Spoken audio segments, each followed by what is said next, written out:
కష్టాలు వస్తాయి, అవమానాలు ఎదురుతాయి, కన్నీళ్ళు వస్తాయి. అయిన వాళ్ళు అపార్థం చేసుకుంటారు, చుట్టూ ఉన్న వాళ్ళు నమ్మిన వాళ్ళు అపార్థం చేసుకుంటారు, నిందలేస్తారు. అయినా విడిచిపెట్టకూడదు. నేను ఒకటే చెప్పాను, ఎన్ని కష్టాలు వచ్చినా ఎవ్వరేమన్నా ఈ సంఘాన్ని నేను విడిచిపెట్టను. ఎందుకంటే ఈ సంఘము నా కష్టం ఉంది, మీ కష్టం ఉంది, మిమ్మల్ని మీ దగ్గరికి దేవుడు చేర్చాడు. ఎక్కడికి వెళ్ళే పని లేదు. ఎన్ని కష్టాలు వచ్చినా ఇక్కడే. అందుకేనేమో నన్ను సంఘం ప్రేమించిన విధానం అండి. ఏంటండి 3 రోజుల్లో 13,80,000 ఇవ్వడం అంటే ఏంటండి?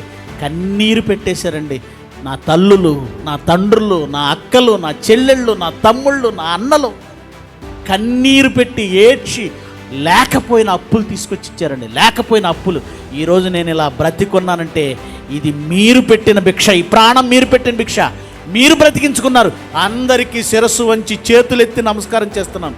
ప్రతి ఒక్కరికి, నన్ను ప్రేమించి నా కోసం ఇచ్చిన ప్రతి ఒక్కరికి, నా తండ్రి జయశాలి గారికి పాదాభివందనం చేస్తున్నాను.